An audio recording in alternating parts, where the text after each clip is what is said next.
তো এসআর নিয়ে যেটা বলার যে অনেকেই বলেছে যে একই পরিবারে দুজনের নাম উঠলো আর দুজনের নাম উঠলো না। এটা কি করে সম্ভব? যদিও ওই কথাগুলো আপনারা ভালো করে কমেন্ট করেও বলতে পারেন।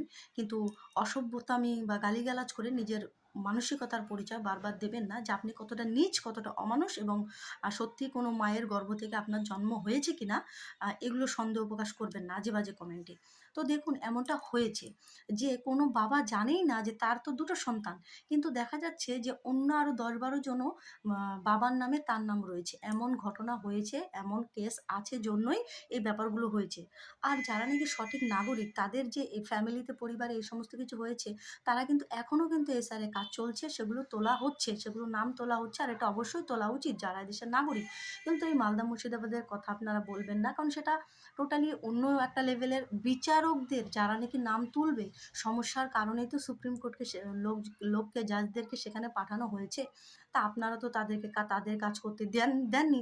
আপনাদের নাম যদি সত্যিই ন্যায্য হয়ে থাকে, আপনারা যদি বহিরাগত রোহিঙ্গা না হয়ে থাকেন, আপনাদের নাম কেন উঠল না? এগুলো তদন্ত করা এবং নাম ওঠানোর জন্যই কিন্তু তারা এসেছিল। কিন্তু আপনারা তাদের আটক করে রেখেছেন, তাদেরকে নাম তুলতে দেননি। তাই আর নাকে কান্না, কান্না করবেন না কুমিরের মতো।